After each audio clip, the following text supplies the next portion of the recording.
Subtle skills, big results. Welcome to the Ninja Selling Podcast.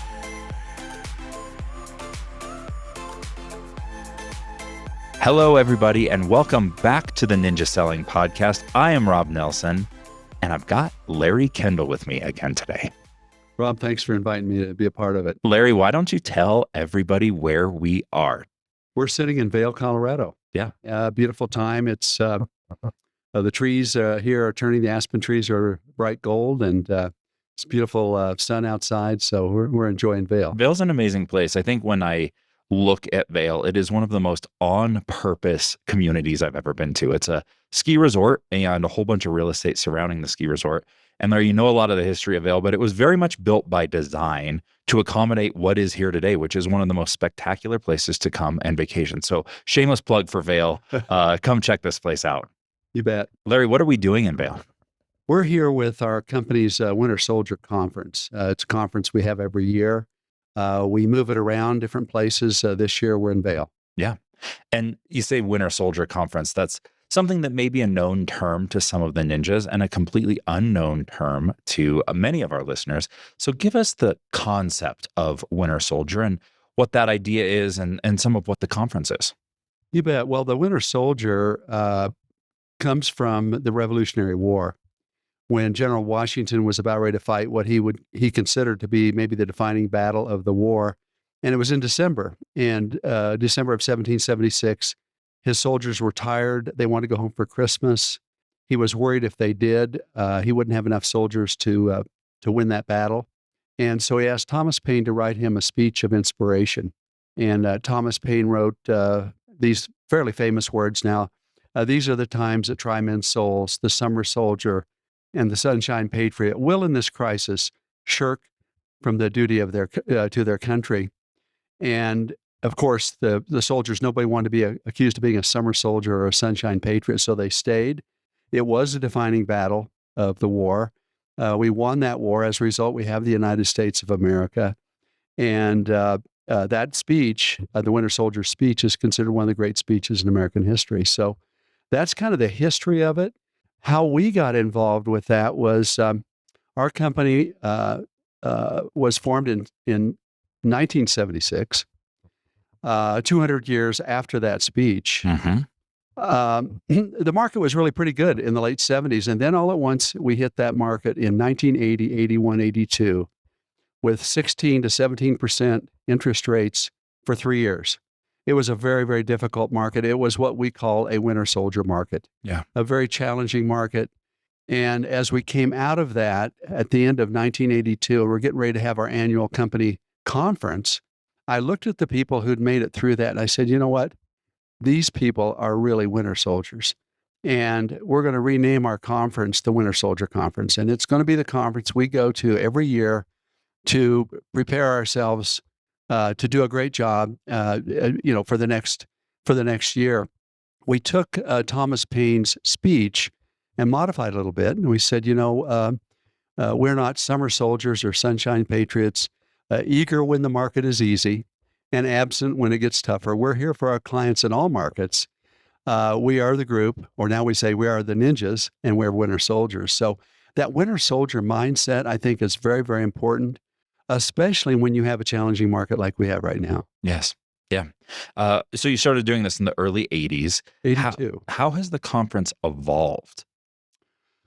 Well, some of the things are the concept hasn't changed much over the years, over the 40 some years that we've been doing it. The idea is to bring everybody together to get, reconnected, to get recharged for the next year, to really lay plans for the next year, get ready to make the next year count, figure out what are we going to have to do different. That's a big one this year because with the, not only do we have a winter soldier market in terms of the market being, down about 33% from the high in 2021, but we also have the changes in the new rules of the game with the settlements and so on. We've got to get that nailed down. We've been doing a lot of work on that, but all that's kind of coming together as a group, as a team. How do we make this happen to have a great year next year? Yeah. Yeah. And one of the things that's a little bit different this year than prior years is typically this conference is held in December, the first couple weeks of December before the holidays, Yeah. right? This year it was shifted by about 60 days back into early October. Tell us a little bit about what was behind that and what the driver was to make that decision. Yeah, that we've been in more of the winter months for quite a long time. We shifted back earlier this year again because of the challenges in the market with the changing rules of the game. We want all of our people tuned up, ready to go. We believe that if you want to have a great next year, really the fourth quarter is the key. Yeah. And you need to have your business plan ready. Everything needs to be firing away because once you execute your business plan, typically it's going to take 60 days to start to see results. And so you don't want to start your year January 1st. You need to start your year by November 1st, really. And here we are in October getting ready for that. So that was the thinking this year. And Larry, one of the things about Winter Soldier is there's often outside speakers, whether they're industry experts from outside of our organization or sometimes people who are completely detached from real estate. Give us a few highlights of historical speakers you've had at the conference. Then we'll talk about who's here this time. Well, historically, we've had some great people. Tony Robbins, back. Tony tells the story that we were the first company that actually hired him. He was 24 years old. I met him at a firewalk. I asked him if he would come to our company. He said he would. He says, "What is your fee?" He looked at me funny and he says, I don't know what to charge you. I've only done public workshops." So he would be an example. You know, one of my favorites and a good friend is Robert Kiyosaki. Was here in Vail. I think it was the last time we were in Vail. He was here, and Kim, his wife. That was great. So we've had some really powerhouse outside speakers. Some maybe less known speakers today that were incredible. Michael Phelan came and talked about the changes in the industry, changes in really focused on the importance of building relationships.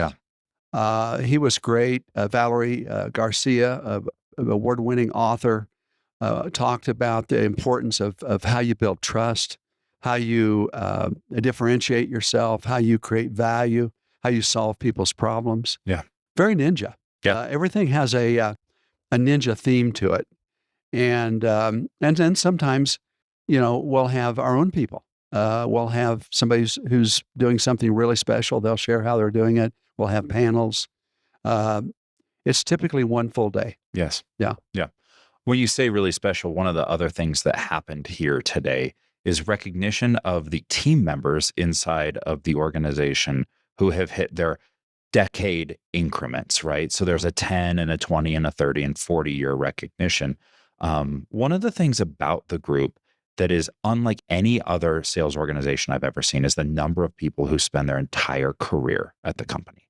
Yeah. Talk a little bit about that and what seeing your colleagues, the people that you recruited when they were 23 years old, stand up there and receive their 30-year recognition. Talk a little bit about that and how you create a culture that is so where retention is not necessarily a given, but retention is so strong. Yeah, I always wanted to be a part of a great world-class team. And I think over the years, we've built a great team at the group and retained it.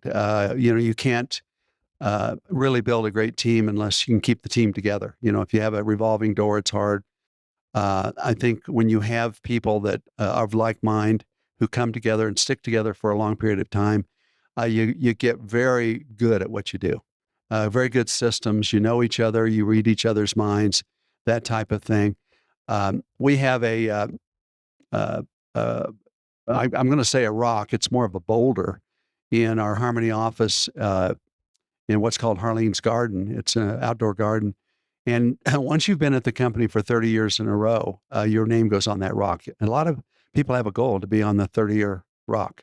And that's phenomenal, the number of people that have been here for 30, like you say, an entire career. Right. We actually have some now that have been here for 40 years, and they're lobbying for a 40-year rock. We'll have to move a boulder in. Yeah. But anyway, yeah, it's been a fun place and you know what? When we started the group, I was 29. We've grown old together, grown up together, and what a great and our kids, and now our grandkids, and it's just been a great experience It to really be is. with a group of people that you love and that you love every day coming to work and seeing them and doing business together. Yeah, the sincerity of relationships and the energy that surrounds that. Yeah. Although there's a whole bunch of people on a 30-year rock and some that deserve to be on the 40-year rock, it's not a room full of old acting people. No, no. In fact, as I look around the room, it's young, very young. Yeah. Yeah. I would say, just guessing, the average age of our people is probably 10 to 15 years younger than the industry average. Yeah. I think the industry average is somewhere around 55 to 60. Our average is probably more around 40 to 45. Yeah. Yeah. And people who intend to make this their career and Yeah. intend to stay at the Yeah. company. Yeah, you Yeah. bet. Well, one of the recognitions today was our own Lauren Rosner. So we have to give her a shout out. This is her 20th year. And she joined you as your assistant, I believe, 20 years ago. So Lauren, accolades to you for 20 years at Ninja Selling. I think most of the ninjas have gotten to know Lauren at one point in time because she's been around for Yeah. 20 years. So Yeah. yeah. Larry, let's talk about takeaways from Winter Soldier, and not necessarily this year's takeaways, but you've seen many of these, right?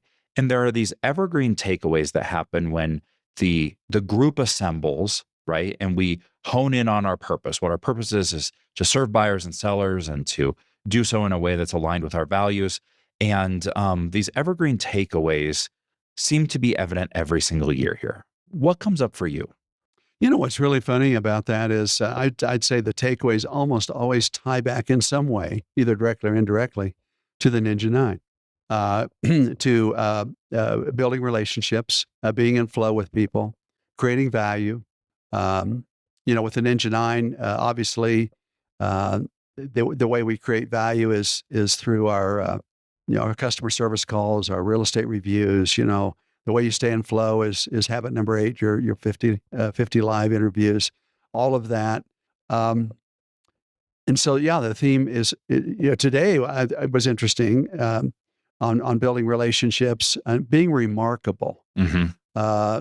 to the point that people remark about you. Yes. We call it fabled service. Yes. They tell stories about you and your service. Those themes are timeless.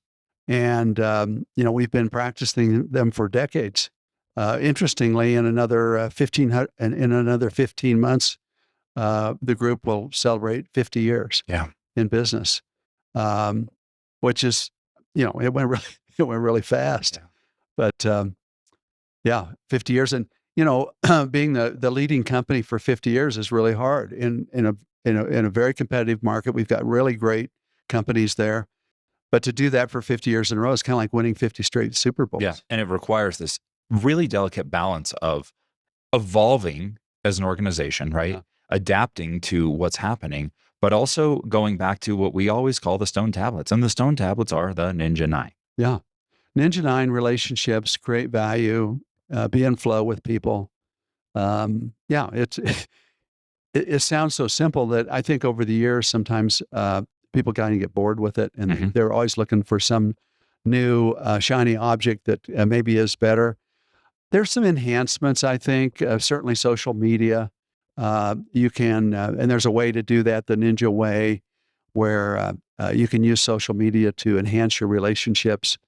I say enhance. I don't know that you can necessarily build relationships that way. I think you build relationships face to face and voice to voice, but certainly I think social media has added to it. It's kind of interesting. There was some discussion today about AI and what is the role of AI going forward. Again, I think we always say the relationship is or the conversation is the relationship. And I don't know that you can substitute AI for the conversation. I think that you can use it in a number of ways to help you. But we're old school, face to face, voice to voice is still, I think, becoming even more important today. I agree. I think something you sort of touched on there, Larry, is the idea of we keep going back to the Ninja Nine. So many answers in Ninja are the Ninja Nine. Yeah. And it can kind of get boring if you listen to us continue talking about the Ninja 9 if you're not doing it. Yeah. However, if you are doing the Ninja 9 and you have the habits running on a daily and weekly basis in your business, you begin to find these details within them, like affirmations, for example, where you sort of tweak your affirmation or your affirmation evolves, or magically your affirmation comes to reality. Yeah. And talk a little bit about that, because I think that is the one thing. If we always go back to the Ninja 9, it's really only boring if you're not doing it. Yeah, I was listening to an interview, actually two different interviews with professional athletes who are experiencing tremendous success. Both of them made the same comment that you have to embrace the boredom.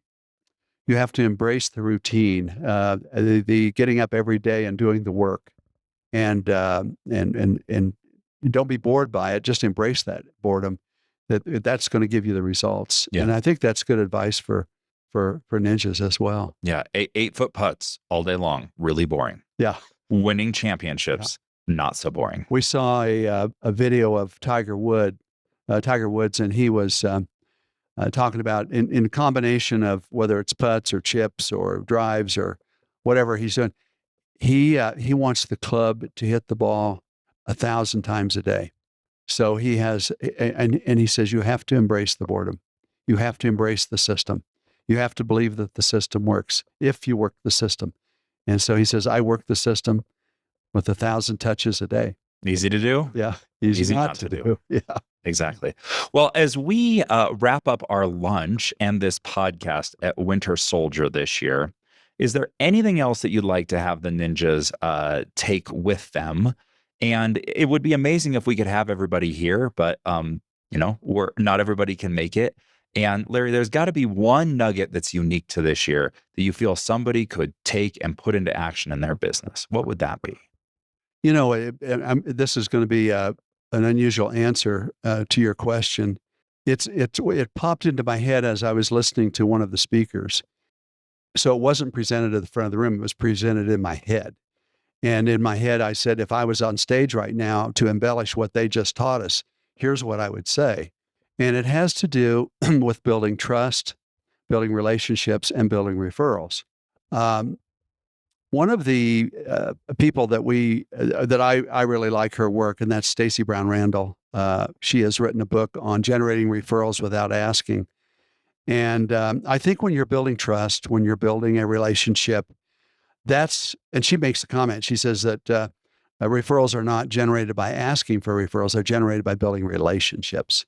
In fact, if you develop a reputation of every time somebody sees you, you're running up and asking them if they want to buy or sell, or if they know anybody wants to buy or sell, it actually ruins the relationships. And so because we're talking today about relationships, I was thinking about her and one of her recent podcasts where somebody said to her, look, I'm doing everything that you're suggesting. I'm writing the notes, I'm making the calls, I'm in flow, but I'm not getting any referrals. And I loved her response. She says, well, the first thing to ask yourself is, are you referable? Yeah. Are you referable? And there are certain things that need to happen for you to be referable. Number one, did your clients have a very positive, very memorable experience? Number two, did they have a great feeling about that? So it's at the level of hospitality, not just service. Did they feel you could deliver that consistently in the form of a system? And would you make them look good if they referred you? And then finally, have you stayed in touch? Are you in flow? Michael Phelan talked about the money that realtors are spending on everything from buying leads to marketing, and yet most of their clients can't remember them or their company or their contact information. Just get in flow. Yes. And Valerie was talking about, the importance of being remarkable and memorable experiences and all that. And all of this ties together. And so I guess that would be my final thought, I guess. It was the final thought I had sitting there listening to Valerie. Yes. And I said, this ties right into it. Stacey Brown Randall And I her podcast this last week. So. Well, let's talk about what's yet to come today, because we're only halfway through the Winter Soldier Conference. There's an amazing speaker this afternoon. I can't tell you what it's about, but I do know he's a professional tennis player, so probably more motivation. And then after that, the rest of the Ninja Selling team is joining us, and there's something happening tonight. What is it, Larry? Believe it or not, 30 years ago today, I taught my first Ninja Selling class. And it was interesting. I had, for a couple of years, been teaching a class called Real Estate Masters. And then I got really busy in our company, and I quit teaching for a while. And one day I got a phone call from the Colorado Association of Realtors. And they said, would you consider putting together a sales course the day before the state real estate convention? And I said, yeah, I could do that. And I said, how many people will be there? And they said, well, we'll get it approved for CE credit. Last year there were about 50. And I said, oh yeah, I can do that. Now they turned on the registration, and before they could get it turned off, they had 100 signed up. They called me and they said, can you handle 100? And I said, well, it'll change some of the dynamics, but yeah. And then they called back the next week and said, we're up to 200. How big can we go? And I says, well, let's just open it up. And so on October the 10th, 1994, we had 470 people in the International Center of the Broadmoor Hotel in Colorado Springs, Colorado, for the very first Ninja Selling class that I had never taught. But, and I think it still holds the record as the largest CE course in the history of the state. But anyway, that was the launch. It went well, and then there was a lot of demand for me to continue, and that evolved into one day ninja courses, which ultimately evolved into the ninja installation. And here we are. Here we are. So tonight there is a birthday party for Ninja's 30th birthday. Yep. It's going to be awesome. We're going to wear black and gold. The entire group real estate team and the Ninja Selling team will be in Vail, and we are going to party and celebrate Larry's accomplishments and his efforts to change lives, careers, and the industry. Well, it isn't. It started with. Can I add one more thing? Of course. Sometimes you have the dream, and sometimes the dream has you.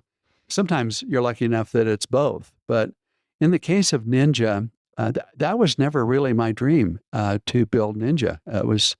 I got tapped on the shoulder and asked, would you teach this class? And then that led to, would you teach another class? Would you teach another class? And holy cow, I better get an assistant. I was fortunate enough to find Lauren, and we started working together. And then, can we train other instructors? And now we have 15 instructors and 14 or 15 coaches. And yeah. So it's a team effort now. It's and all of us, I think, just answered the call.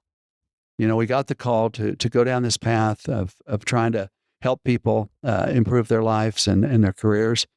And we just, the dream tapped us on the shoulder. Yeah. Nobody was unemployed when they showed up here, right? Yeah.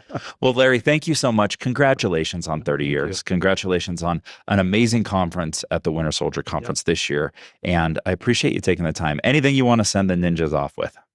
No, just be grateful every day. I'm so grateful today for all the wonderful things that I've had a chance to experience. Yes. And I think an energy and a mindset of gratitude will serve you well. Amazing. Well, thank you so much, and we'll talk to you soon. Okay, thanks.